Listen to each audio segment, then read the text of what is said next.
Assalamu alaikum class. Today we are going to discuss about the narrative writing. So let us go through the definition that what is narrative writing.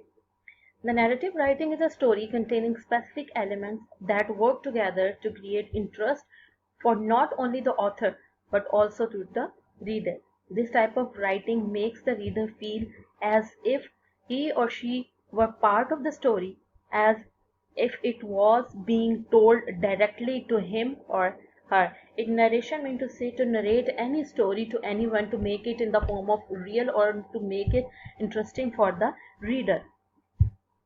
Now, what are the elements of narrative writing? There are most few of the elements are required in doing the narrative writing. So let's go through that. The first one is that is plot.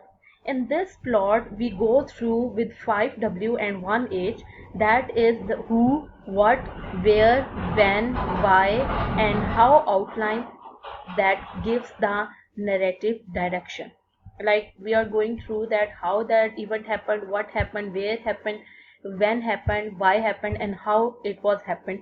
So all these things are going to be discussed in the narrative writing. What is the story about? First make it clear this thing in your mind that which type of story you are going to write and what type of material you are going to use.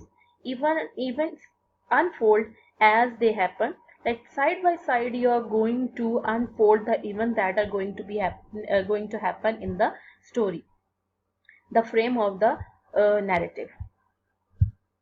Now the next thing is the plot structure of the narrative writing, that how we are going to develop the plot. That plot has basically three things, or you can say four things. That is the beginning, that then we are going through the next one. First we will go through the beginning, that is in teaching opening to capture readers interest. There must be the beginning that must capture the interest of the reader.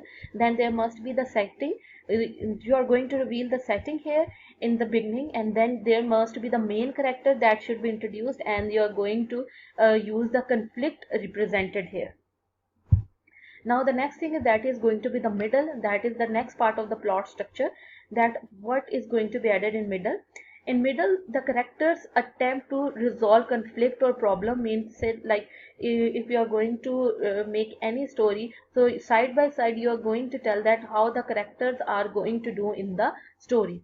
Action progresses sequentially step by step. So it is one of the main important part, that you are going to take your narrative writing step by step, or the action which are going to be in that narrative writing, it must be in the sequence in order to get the good marks. Now the third thing is that is climax, that is the main part, that the turning point of the narrative writing which you use to attract the reader towards itself, to reveal the process involved for solving the conflict. Now these things, the climax is one of the most important thing involved. It shows that how you people, how you are going to involve the reader in your story. Now the last thing is the plot structure, and the last thing in the plot structure is that is the ending, how you are going to end. So in the ending you are going to tell how the resolution of the conflict have affected the character. No new character or plot idea introduced. Now in the last you are not going to introduce any character, so these characters should be added in the very beginning, and in the last you are going to tell the theme or the message understood by the reader. So your story must end in the proper way, that it can give the readers a proper message and a proper theme to understand that what you have written about the narrative writing. Now the next element of narrative writing, the first element was that was plot, and now the second element is that is characters, how we are going to introduce the characters, the people, animals, or inanimate objects who are affected by the actions of the plot, or who are the cause of the certain event. Like you are going to introduce the people, animals, or inanimate objects which are going to be introduced in the story. Characters, real or imaginary, imaginative, should be brought to life through your narrative. If the character is not described well, the story will not be believed. Like you are not going to create the interest in the readers or the person who is going to read your story. It will not create an interest if you are not going to make it in a real form. You are going to basically produce the unreal object into real one. Next element of narrative writing is that is setting. So where and when the narrative take place, allow the readers to visualize the scene and the characters in those scenes. Although the setting may be clear for the author, she must create a picture of the reader. Next element is which style, the most important thing, that is the style you are going to use in the narrative writing. This is one of the way from which you can take easily good marks, or you can say effective marks, or you can attract the reader in a proper way. The figurative language, what are those figurative language? These are similes, metaphor, etc. Sensory images, vivid verbs, strong sentences, dialogues, and a point of view that make each author unique. So we will discuss these things, similes, metaphor, side by side in the next slides. So every student has his or her own style and technique. Although we have the same topics, everyone will create differently. Like everyone is having their own way of taking their narrative writing. So it can be figured out through the figurative language, that is similes, metaphor, personification. These type of words are going to be included in your style, that how you are going to make the reader attract towards the story. Now the next element is that is theme. A theme is the message revealed in the story. It may be directly stated, like in the fable where the moral is told at the conclusion. It may be indirect, leaving the reader to decide the story message. There can be more than one theme for the narrative, like each one of the reader is going to assume the theme by itself. So I mean, most of the cases you can leave it to the reader, but in few cases you can also give the theme of that story even. Now what are the different point of views? Who is telling the story? Now the next important thing is that who is telling the story, whether it is a first person point of view. And for the first person point of view, we are going to use the word I. Good for the personal account, like whenever you are going to use the first person, so you are going to visualize all the things that are personal. For example, I will never forget the day that my hamster died. Now this is one of the example here. First person is used in this sentence. So the next one is point of view, that first one is the first person you are going to use, and second is you can use even the third person point of view limited. He, she, it, they, these things are going to be included. Written as if the story is observed from outside of the character.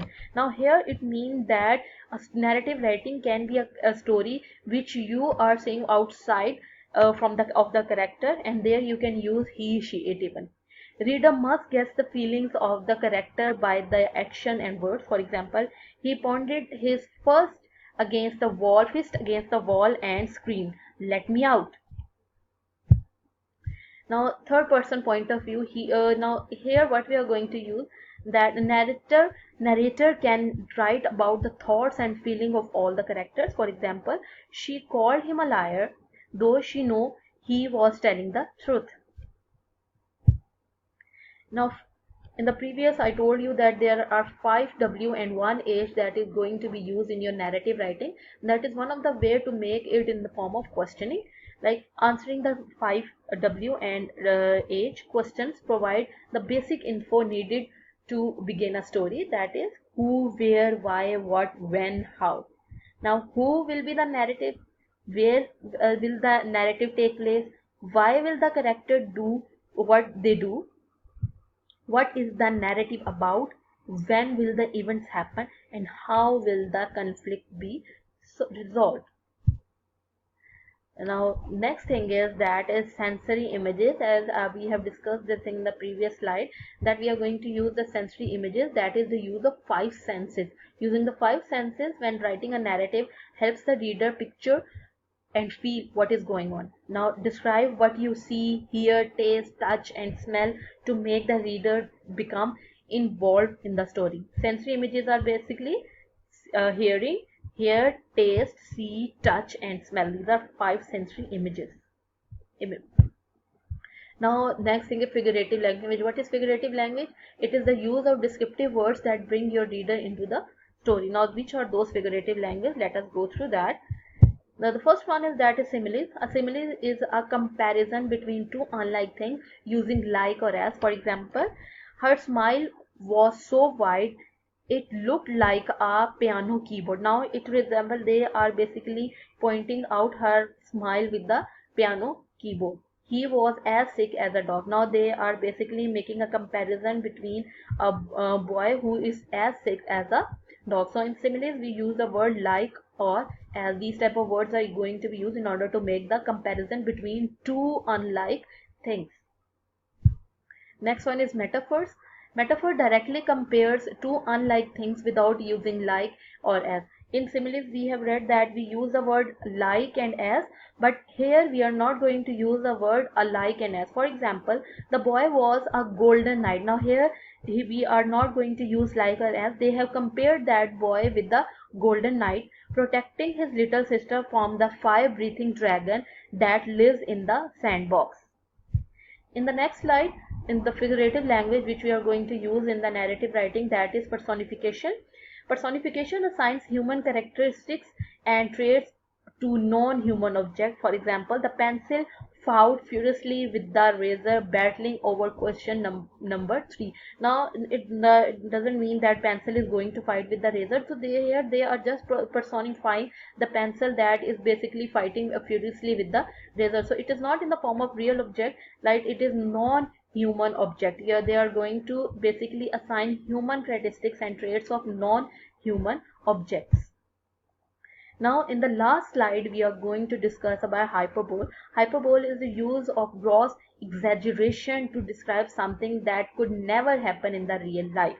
Now this is basically exaggeration of something. For example, the teacher's voice was so loud the astronaut orbiting Earth could hear her lecture. Now it doesn't mean that the orbiting astronaut who are orbiting the Earth, they are going to hear the lecture. They are just basically exaggerating the thing that her voice is too loud that it resembles that everyone can hear her voice. Her voice is too loud. So this was all about the narrative writing.